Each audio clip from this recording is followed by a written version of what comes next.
this evening we are really lucky to have Gabe with us. Gabe's someone we work with on a few different things.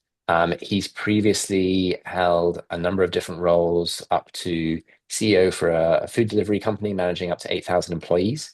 But he now is focused on AI and particularly on sort of practical rollout and making sure people get ROI from their adoption of AI, which is why we've got him here tonight. So I think that's why we what we all want to get out of AI. Gabe, tell us how it's done. Great, thank you. And it's great to have this smaller group. So we please feel free to ask questions. I will ask some questions to you as well. So this is not a lecture.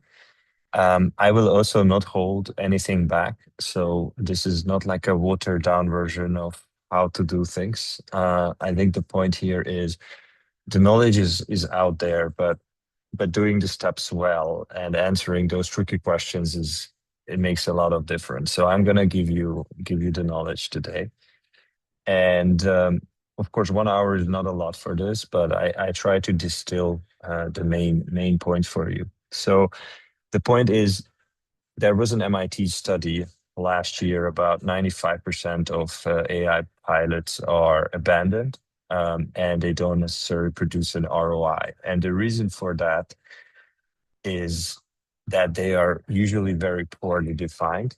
And there are a couple of other points that you will pick up during today why this is actually not an unrealistic number. I think it is a pessimistic number, but overall, I'm gonna explain that in more detail. But that's the premise that we are attacking today. That's what we are addressing. Is like why are pilots failing, and how to actually do the thinking before you even start anything, any implementation or any pilot, to make sure to avoid that and set yourself and your organization up for success. So yes, as Ed said, I held some positions in food delivery, and basically I learned one thing, or I learned several things, but one thing I really took away from managing 8,000 people is this kind of headcount tax. So the more people you have, the more coordination tax you're paying. Is more time goes with meetings. There's information, how to relay information, and so on and so forth. It gets quite difficult. But this is the great thing about AI, is it actually can help with that. And we're going to, and I'm an actual operator. So apart from like, okay, having sat on the business side and run companies, we are actually delivering also solutions daily to clients and holding these workshops. So I'm not talking about theory. This is backed by a lot of own experience. More than 30 of these workshops were held, and we've seen them. Typically, our clients stay with us for like more than a year, in the different phases of ideation and then delivery. So this is really backed up by use cases and deliveries. And one of the key ideas I want to give you is or metaphors is this water level. So AI is the capabilities are constantly increasing, even compared to what was possible this January versus what is possible now. This is a massive gap, and it's kind of impossible to keep up at this point on a up-to-date level. But the point is more looking at like, okay, what can AI do, and what is kind of below the water level, and how much of your organization is dealing with things that are already proven to be solved. You don't need to chase the newest feature or the newest model, but there are things that have been solved, and there are plenty of use cases, plenty of history to back it up. And then is your organization at least like covering, you know, um, those use cases? So some of this is, invoice processing, categorizing data, image generation. So these things are very, very solvable ones, and actually resolved ones. And so the first trap is people overthink it. They want like create like a perfect strategy. They spend a lot of time on strategy, especially larger organizations. But the reality is you cannot really have like a very well developed nuclear strategy, because it's just moves so fast that some of the things that were not possible are not possible, and you would have to constantly recalibrate the strategy. So the point here is rather building the organizational muscle, and AI is about actually change management. So it's about 30% technology in my view, and it's about 70% is change management. You can build new system, but if your customers, your internal customers, your colleagues are not using them, they're not using them well, then it's all for nothing. So one thing is looking for the trap. One is looking for the technology instead of the value, and the second is like trying to build complex solutions for fairly simple problems. So this sounds very obvious and cookie cutter, but I will prove to you in the following slides like why this is still happening. So the question is, how much time and money are you wasting on things that AI can already solve? Do you, on let's just address it this way. So on a scale of 1 to 10, like what do you think? How clear are you on how much, let's say, either your direct little working group, or if you are dealing with organizational level things your organization is doing? So like how clear is it to you at this point that how many of the processes are below this kind of water level I showed you? So you can just say it in or just type it in the chat from 1 to 10, with 10 it's being like you are very clear on how much or what is being wasted, and 1 is like you have absolutely zero idea of where thing, things could be improved with AI. Okay, great. Okay, thank you. So yeah, it just kind of varies greatly. I think we'll go into more detail, and less than you can prove it or like test it against the frameworks that I'm actually showing you. So this is in my experience how it looks like when people get excited about AI. Is they just like, okay, let's just solve this with AI. Let's just solve everything with AI. But then we have this saying, when you have a hammer in your hand, then everything looks like a nail. So that's the other side of like getting overly excited, and I think this is why this 95% statistics happen, because people were like super excited and then they want to solve everything, and then there was the moment of disillusionment. It's like, oh, it's actually not really working, and AI is not that good, and now we are now entering this phase where a lot of people like tried AI, kind of said, okay, this is not really working, but actually the capability is now there. It's just like there's a lot more pessimism around it. So if we look at this, it's like there are fun things that AI can do, but has like very little value to your company. Like I hold a lot of AI trainings. There is not a single training where people don't enjoy like learning how to generate pictures with AI. But in most cases, that does not really add value to most departments. And there are things that are value, but not really are valuable, but you cannot really deal with AI. So I'm also going to show you what is AI not good for. And then between these two, there is this overlap where the real opportunities live. So I have developed this model. It's called the water level model. What I mentioned earlier is also a bit of an analogy to this. So at the surface, you have everything was great. Okay, your company has a strategy. It is growing. I don't know.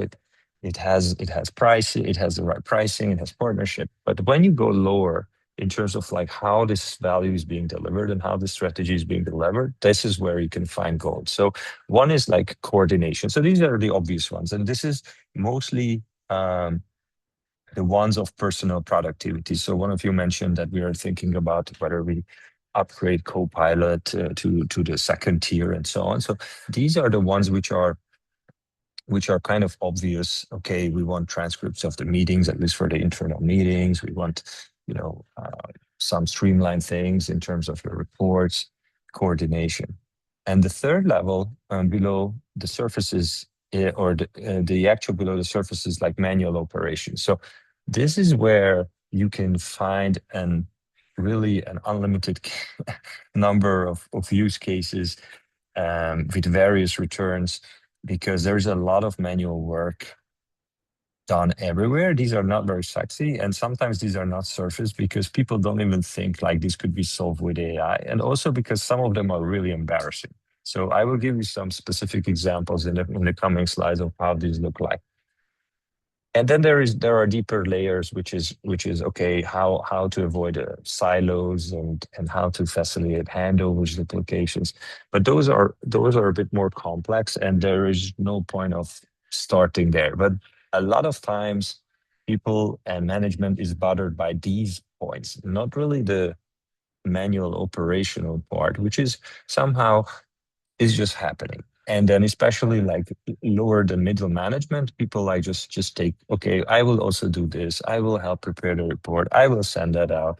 So there's a lot of these, and these are like death by a thousand cuts. So you have these, people accept it and keep carrying on their work, but then they find themselves that 30-40% of their time is actually not performed on actually valuable tasks. So there were some American companies who started to measure actually how much upper management is dealing with like reporting and communicating those reports. And they found like they spent about a net of like 3 months of their entire year on these kind of tasks that could be actually highly automated. So that's the second question to you, is kind of what's running in your business layers below the surface that you can currently see. So if I can ask, like, could each of you name one thing that you can see in your organization that's kind of rhymes with what I have shown you? Do you see opportunities there? Can you name at least just one?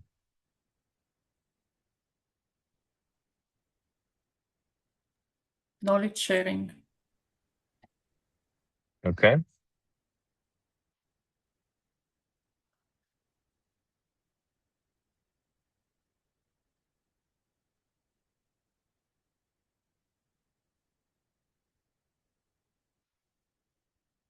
Manuela, what do you think? On our side, it's mostly this kind of manual underwriting reviews, especially on the cybersecurity finding that I believe can be definitely done, at least Mhm. partially with AI. Okay. Sam? Yeah, I popped in the chat. I think for us, Uh, it's all the basic things like finance and procurement. Things that are not our bread and butter product, but just have yes. inflated over the years, and there was never a business case before to solve it, and now there probably is. Thank you for surfacing that, because in my favorite place to start discussing automation in companies with a new client is the finance department. I have not encountered a single company so far that we have worked with where we could not meaningfully do things in finance, because actually a lot of the finance people are just used to, okay, I will also prepare that report, and it's just an unbelievable amount of manual copy pasting going on, even if it's they are all in SAP or they have like a proper enterprise ERP setup. There is always so much manuality around it, so there's definitely a good place to start digging. And yeah, Gabby also mentioned a good one is customer feedback trends. Yes, that's a great area for for for a pilot. Okay, great. So the reason I wanted you to all bring it up, because then you can just take this idea that you brought up and then think it through with the lenses that I'm going to give you. So I think it's important to talk a little bit about what AI is genuinely good and bad at. So those AIs that we are now using, which is like, let's say, ChatGPT, Claude, Copilot, they are all large language models. It's very important that they say language model. So they are able to deal with math, but they are able to only deal with math by writing code.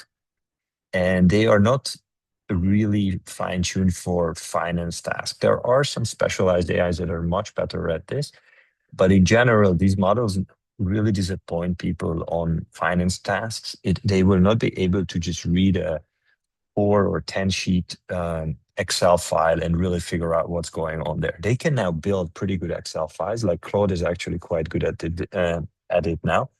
But actually analyzing existing files and getting things out of it, that's something that's very hard. You also cannot really backtrack how it went or like how it went about it. So there are specialty models that I can mention later that are really good at this. But in general, textual based and image based manipulation is where AI really excels. Video is also getting quite good, but if you have tried, like there are issues because it does not understand physics yet, so it's not great. And then there are anything that's kind of high accuracy also does not really work because AIs are not deterministic. So by definition, even in the EU AI Act, it says that it's a system that will show variability or adaptivity in its output. So if you ask the same prompt on your computer 2 times in a row, you will get a different answer. And the reason from the same model, the reason for that, because AIs, these large language models are actually like probability calculators in a way. They estimate the next most likely word to come after the previous one, given a massive corpus of data and text that they have ingested when they were trained. So this is very important because in some cases AI is, even though I mentioned that finance has a lot of use cases, but those use cases are typically related to processing documents and not related to certain actual financial calculations. A lot of the use cases that we deliver actually in the end don't use AI because people get excited about using AI, but what turns out is actually the process can be automated just by more deterministic code. So just actual, rules. It does not have to be AI. So it's also important we'll consider this a bit in terms of like how to think about what we are going to talk about is what processes can be automated. Whether you use AI in it or not is, in my view, secondary. The point is, are you able to generate business value? So what you can do is that, you gather a small team or a small department and you get to a couple of use cases just by going into, what is causing you pain? What do you think could be automated without knowing actually how to automate it, but just surfacing these ideas are very important. I will give you the exact tools of how to be a lot more analytical about it, but the logic is on this slide, which is you have to look at the use cases of is it practical? What does it actually solve?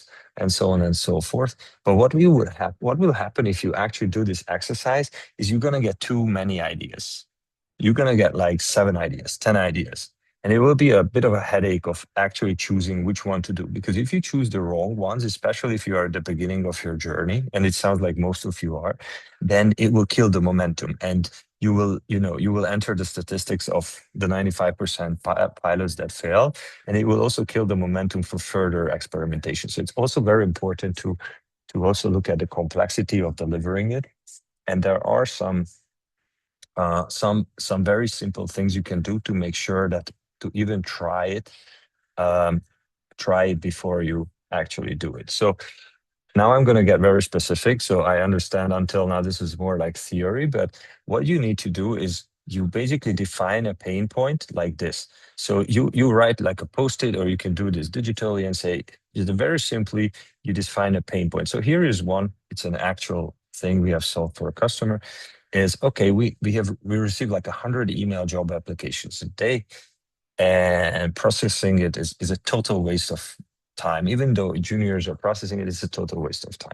So, some people email PDFs, some Word files, some pictures, and so on. Sometimes they forget to even write in, what kind of job they're applying for. So all the AI does is just make sure that it extracts the right information into a table where at least it can be assessed, and it can just say whether the requirements are met in terms of whatever language or whatever qualification was asked.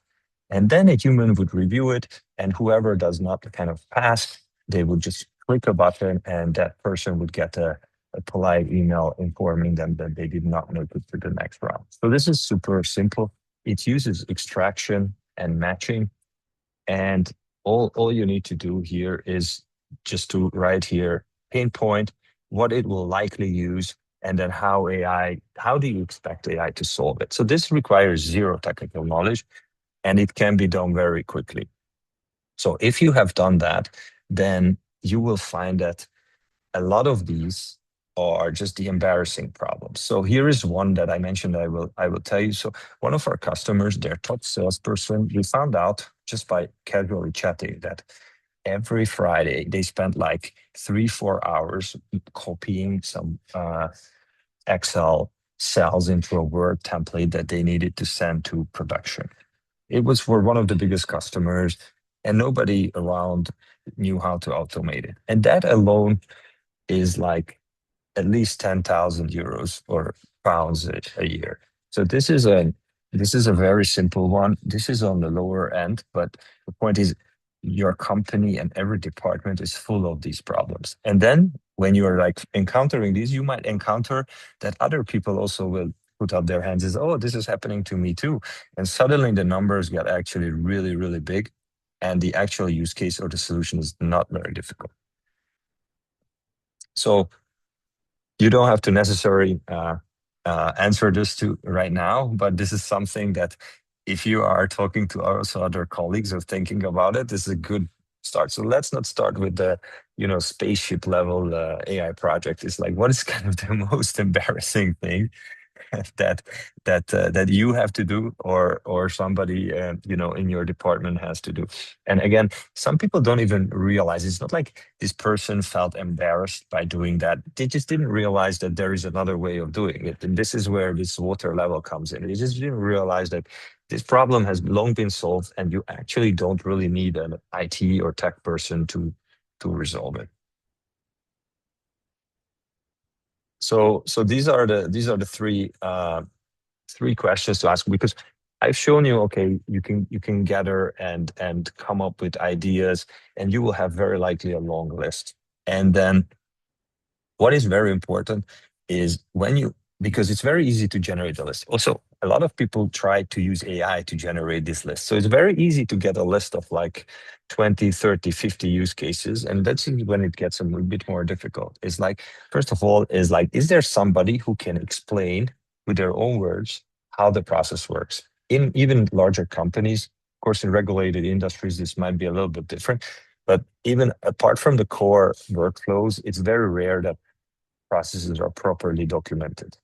What is really great at this point is it's very easy to create process maps with AI, even for people who have like zero clue of how to draw process maps. So one of my favorite things to do is like, I had a client, they were a bicycle manufacturer, and they didn't have like some of the processes properly written down on, for example, returns.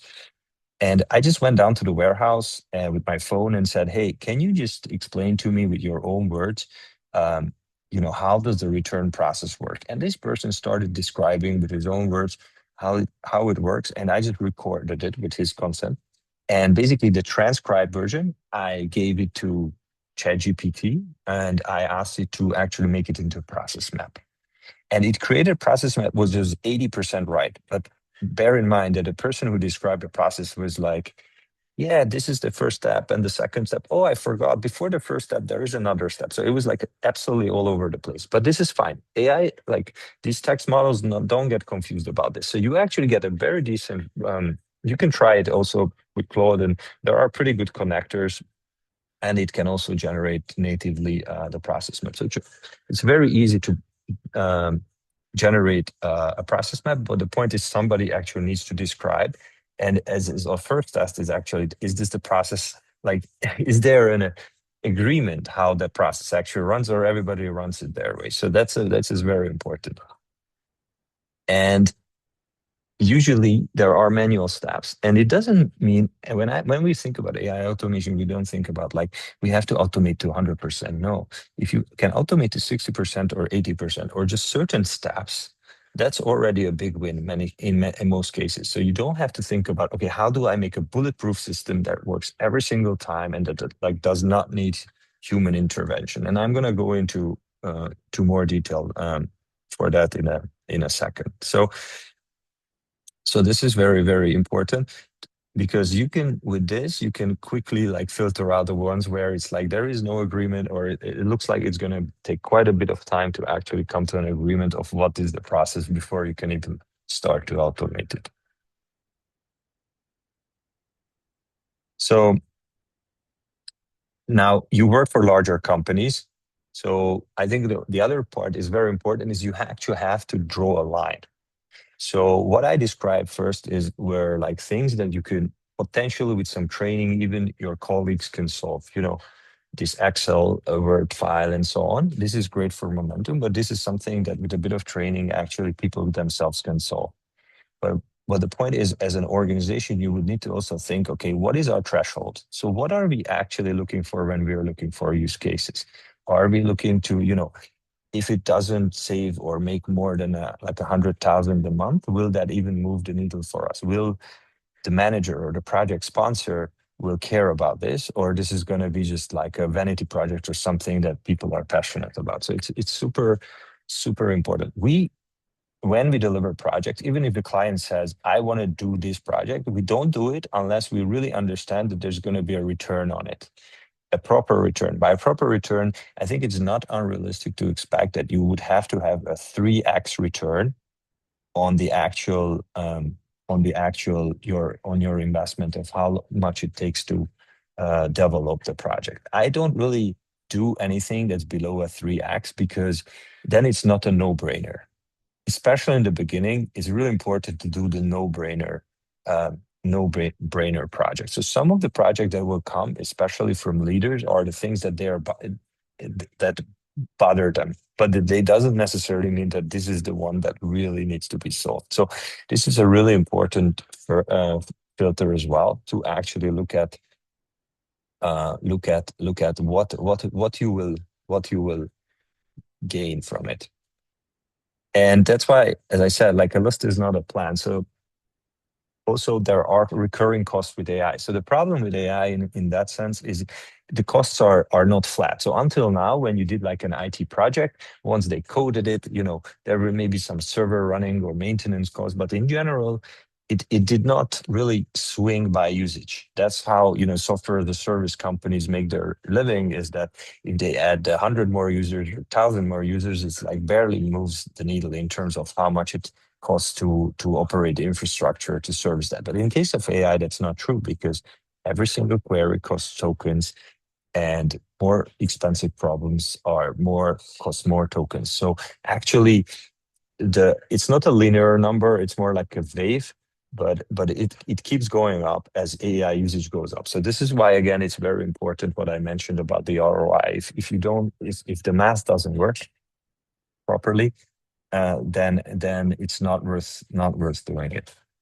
So economies of scale might play out a little bit different. So here is a simple way of looking at it. So you can have personal productivity projects, you can have team department level projects, and like an organization level transformation. And with each of these 3 categories, you can agree with the project sponsor on the actual threshold. Let's say the usual thresholds we use is like, if it doesn't save 10,000 pounds a year at least on personal productivity, it's not worth doing it.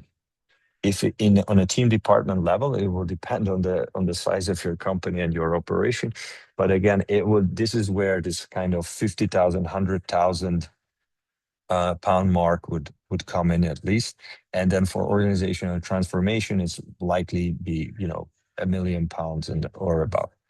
So these are just some markers that you can use as a basis, but this is the point where you can define, because once you are getting the ideas, you can also kind of assign them in these 3 buckets. Okay, these are great ideas. These are, let's say, great ideas, and people are really passionate about it, but they kind of all the personal productivity bucket. Okay, you will list them there. Team department level, you will list them there. So it will allow you to think and see a lot more clearer of what goes where. So there was a company where we did AI training for 100 people, and part of the training we asked for every person, we asked for a use case. And so we had like nearly 100 use cases. And then we put them in the actual buckets. And then obviously the distribution was that most of it was there were personal productivity ideas, but then some people were thinking about more on a systematic level, and there were obviously like a lot less organizational transformational ideas than personal productivity ideas. So this is a useful lens. So the way we calculate ROI is very simple. You can look like, okay, how many people are doing the tasks? How many hours per week? And then you just take a particular number in terms of salary, and then you just multiply that. So you multiply the typical annual salary, including social contributions. You divide it with 250 working days, and then you will get to a daily rate, and then you can get to an hourly rate, and you can kind of multiply that up. I have a calculator on our website where you can do this very easily, but you can also do this with Claude or just enter into an Excel. But you can see it's very quickly will add up to very, very large numbers. This is a very simple use case for one of the things that we have as a case study on our website. So you can see here the address, and there is a QR code as well. So this is a very simple way to then attaching, some expectations. But okay, let's say you got a number and it kind of makes sense. It falls into a certain bucket, and you want to think about it more. This will help you to at least identify whether this is a small opportunity or a larger opportunity. Is this an organizational level opportunity or not? But what happens is you cannot really fire somebody's longer coffee break. So what happens is you say, yeah, we will, get a better Copilot version for everybody, and everybody's going to get more productive. So it will not really translate into anything. There are two things here. One is figuring out what these people will do the actual time they saved. That's a very important part. It doesn't end where it's like, okay, we identified what we need to automate. Okay, but what are these people are actually going to do that's better for the business? And trust me, everybody has ideas on it. So it's more about working it out and obviously getting the management and the leadership agree on where, let's say, at least on the department level, those energies should go and how that's measured. But if you don't do this, it will not really work. On the other side, there is an argument that getting everybody a Copilot or a Claude or ChatGPT license is a no-brainer, because honestly, if these people cannot save at least weekly at 1, 2, or even 4 hours, then whatever AI training you have done has failed. So there's definitely a use case. So typically what they say is look at the actual use cases separately from just, getting somebody, like getting all the people, the basic licenses. And I'm going to stop here for a second and ask Sam if he agrees or not, because you don't have to agree with me, but I would love to know what you think. Yeah, I love what you're talking about. I think we've got this Copilot Pro rollout, and you're totally right. For me, it's the same as giving your employees a laptop. It's just the next version of that. I think it's non-negotiable. It's table stakes. We'll do it. But where we see the bigger impact is where we can actually find tangible cost savings, whether that's stopping a subscription to a digital product that we've You been can using build. and we can build internally. Yeah. Whether it's stopping hiring so aggressively in a certain part of the organization, it's all Yes. those sorts of things, and it's all a bit sensitive. You have to be careful with it, but if you can't see that linkage, we don't ever have the Yes. appetite to do it. Yes. So I think the important is like getting them also the training and keeping momentum, because people even attend the training and they go back to their little ways, and keeping the momentum and sharing maybe some internal communication, what worked. In Copilot, you are able to monitor at least not individual usage, but like how many people are actually using it on a weekly or daily basis. There are like, especially for the higher tiers, there are more detailed dashboards for that. How many people are creating agents or custom GPTs or however you want to call it. So that those are important metrics to track, because in my experience, once you teach the people, how to kind of fish, then and you now have this kind of frameworks, or you will by the end of this call have the entirety of the framework. Then that's the next step, is like, because if they actually use it, then they will come, they will come with better and better and larger ideas of what could be done, because they can feel it themselves in their own personal productivity, how AI can improve things. So that's kind of the natural progression of doing it. Of course, the other way around is you just do the workshops and identify the things, and don't deal with like personal productivity. That is also a viable way. Yes, Andy, tell me. Just a quick add as well, and maybe it resonates with what you mentioned around transformation is more change management. In some of my previous companies, actually, people didn't understand why we're doing this, and they couldn't name it, what they would do with the extra time. And then there was also this negative feeling that all the automation is just basically, in the end, headcount reduction. So everybody had this quite negative Yes. connotation and almost blocking the initiatives.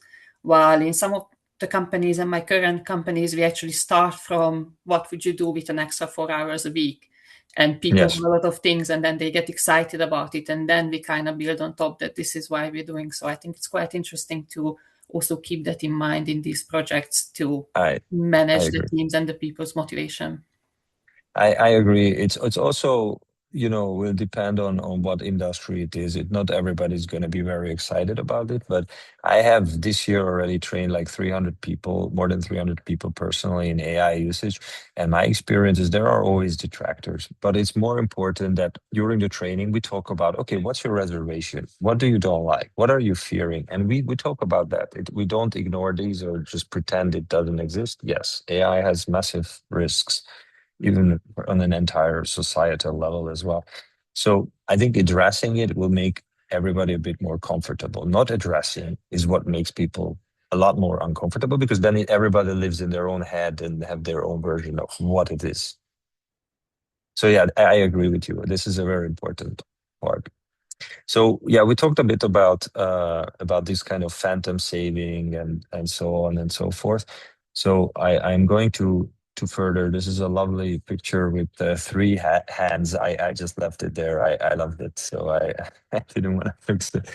So it shows you a little bit of like wherever. So there is a tolerance for mistakes. So especially obviously in insurance, this is a different story, but you have to look at whatever you're trying to automate, how much tolerance you have for mistakes. Because I was talking to a CFO and he said like, well, actually my people are like, some of them are rejecting AI because it makes mistakes. And I told them, well, you also make mistakes. So this is the question is like, which one will make more mistakes in that particular task, you or the AI? So it doesn't have to be 100% right for AI. It cannot really be, because by the nature of the architecture of these AI models, you cannot guarantee 100% accuracy, and you can have the human in the loop for that. But for high tolerance, or for example, what Gabby was sharing, okay, looking at like customer sentiment and so on. So there is a lot less risk there in terms of mistakes, and typically AI makes less mistakes in these kind of analysis. So you have to really look at what is being automated.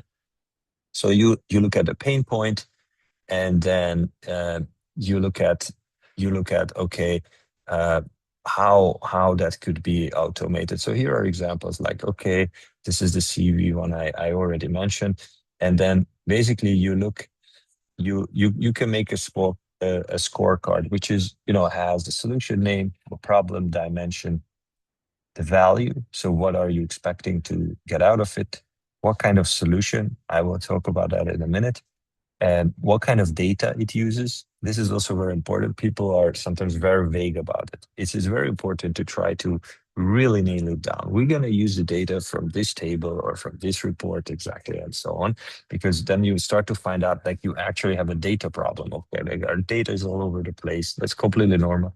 It can be, a lot of that can be solved by AI, but actually like going after it and defining it for those, let's say, narrowed down ideas, this is a very, very important one. So now we are basically categorizing all these ideas that we have collected and like cutting out the ones that somehow don't pass the muster. So The very important filter here is like, could you even potentially internally build a test version with the tools that you already have? Because in many cases, this is actually possible. So again, not to overthink the idea, not to overthink the project. What could you actually do?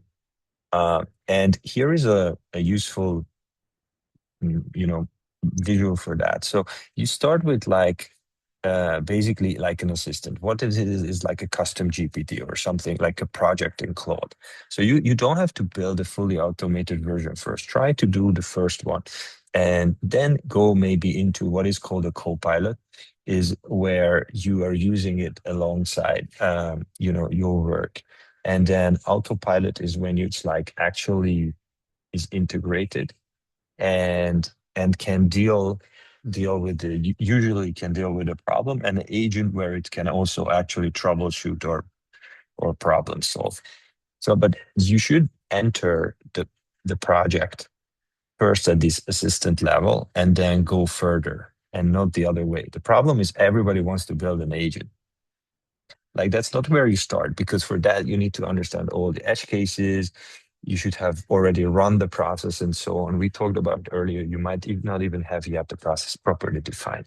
So start with the most simple one, where AI is really just a little bit helping, and then go from there. Because the one which requires like no integration to actually try out, could we automatically generate the receipts for or the proof that actually some kind of work was delivered. Could we automatically generate it from data? Yeah, we use very easy. You can just throw in an invoice and an original purchase order and your template and see if it can generate it. That takes about 10 minutes to try out. So it doesn't have to be already like overcomplicated and involving a lot of people from tech. The other point is, try to do this, especially the first projects, that they actually can be done in a month, and just do one at a time. Because in most companies, if you are even the AI lead, you just got another hat. Like, a lot of companies don't hire like people specialized in it, because they don't also necessarily exist. And like, who gets the AI lead point? Usually somebody who was in data analytics or IT or tech. It's not like they're necessarily AI experts, but maybe they have some kind of interest in it, and overall there is trust. But this is just an extra thing on their plate apart from their regular job in most cases. So for that reason, don't try to do too many pilots or projects at the same time. Just do one, do it well, and then there is a bit of excitement, and then you can add another one and another one. But don't go too quickly in the beginning. That's very, very important, and comes from a lot of experience. And then the other thing we will do here is basically what I call atomic use business cases. So we look at the actual business impact. How feasible is the prototype, and if you actually are scaling it, how big it is, and that will actually give you something like this. So you will have your use cases, and some of the biggest use cases are not the ones you can do at the very beginning. You will start with something that's very, high feasibility, even though maybe the impact is lower, but it's like high feasibility. Then you start with these. But once you have actually mapped out, let's say 10 projects with what I have mentioned earlier, then you will be able to build such a coordinate system. So it's very important to optimize for early success and speed, because the longer the project, the easier it gets killed, and also the easier it gets delayed. So that's why I think all of you have mentioned ideas or at least areas that you want to look into. But when you dig deeper, when you actually do the thinking, keep this in mind.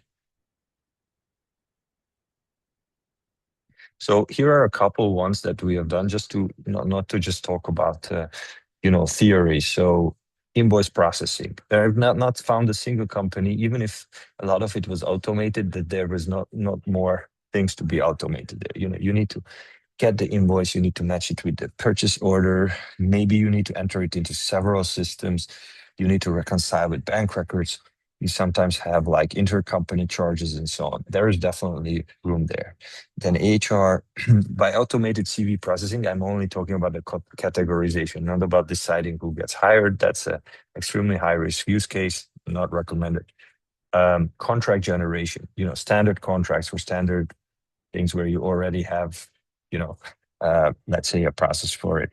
HR onboarding is also a very, very typical early use case.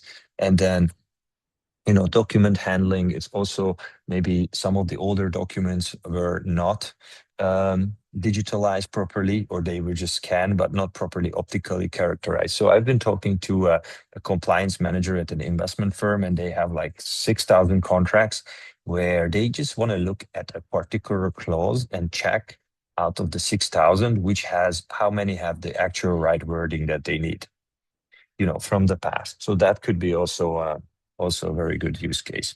And the other thing is, large companies, especially in regulated industries, don't want search to be outside. So this is something that's also very solvable, to use AI and vector databases to search inside of the documents in a safe way without sending, data to the large providers. So those are just a couple of examples of, like, for larger companies, what you can also do. Many of these are more complex, but I also wanted to, move past just giving you examples of personal productivity. So my question is, like, I know this was quite dense, but normally we go through this and actually develop use cases on a full day workshop. But if you have this kind of understanding, what's your idea? What's the one process that you will actually look at, or like try the framework with?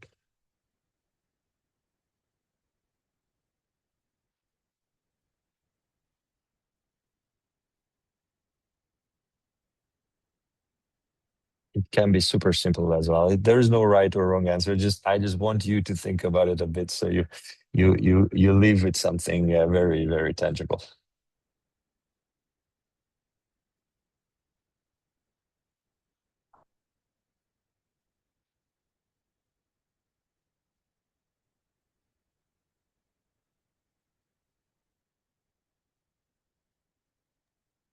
I think all those back office use cases you just showed on that previous slide are Yeah. either on my list already or Okay. adding to it. Okay. It's yeah. Okay, I perfect. agree that they feel like the easy places to look. Mhm. For me, probably it is kind of broker support communication, because our broker manager receive a lot of messages from brokers with different Mhm. questions. So I Mhm. think at least partially this can be automated. Okay, great.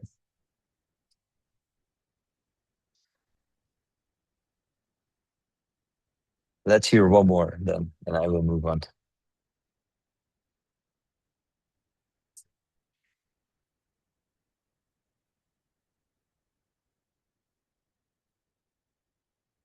All right. I also got some here. I see some questions we're gonna answer or address those. So in the meantime, you can also, this is how you can reach me if you want to continue the conversation. We have like different formats of working this through. This was quite dense, I understand. I told you I will not hold anything back. We have like very developed template that you can use to actually fill these in, and we are doing facilitation actually this week also for a client with Hustle Badger in this respect. So if you actually want some external help in getting through this and identifying the use cases, we are happy to help with that. And then to answer some of the questions here. So how do you account for, Rebecca said, how do you account for the risk of hallucinations and therefore introduction of errors and cost of reprocessing later? So yeah, I think I agree with Sam. Is you can measure. So one of the important things, I'm actually going to be teaching this tomorrow, is called evals or evaluations. So when you are actually moving towards the delivery of the project, you have to define the test cases in advance. What you cannot do is like develop a solution and then start to come up with test cases and try to reach it. You should identify, and especially many of you are in insurance, you will be able to identify what are the things that should not be happening or what are the things that you want to look out for.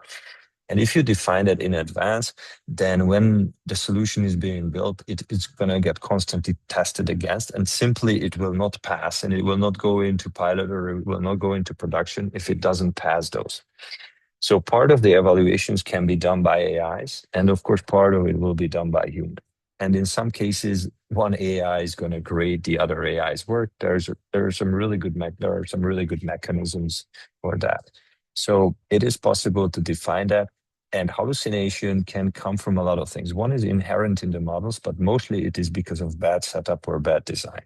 So it really still matters a lot. What is the system prompt for the particular process that is happening? How is the data? There's a lot of things. We are having a workshop on this tomorrow, so that's a separate, like a deeper topic. But there are tools and controls for addressing that. I think at the very beginning, while we were waiting for the others to arrive, there were questions about data security and so on. I'm going to answer that briefly, but please ask a follow-up if you have on that. So one of the things is on data controls is most of the large model providers are now trying to also give you a version which has data sovereignty, or at least they can guarantee contractually that the data would, let's say, not leave the EU for processing. For AI, this is actually quite difficult to do because, for example, Anthropic would not have servers in Europe.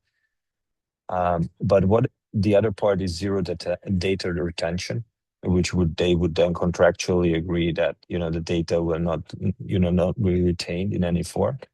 And then there are other controls as well, but one of the easiest one is like you don't always need the best model to process what you're doing, and it's also sometimes a lot cheaper. So you can run models on your own cloud, or potentially there are now machines that fit on they look like the old computers that were on your desktop. So you can buy a machine like that for usually 4,000 pounds, and it can sit in a room and none of the data will ever leave the room. So if you are doing, let's say, due diligence, you can process a bunch of things in a data room without that data ever leaving the room. So there are different, depending on the risk and the level of paranoia the organization has, there are many, many ways. If you actually need, I don't know, Claude Opus to process things, then it gets a bit more tricky, but that's also not unsolvable. But if actually your use case does not need like a super, it just needs to grade something or it needs to rank something, then you can just run models locally, and then the whole problem, completely disconnected from the internet. Then it is very, very solvable to have the controls that you would need.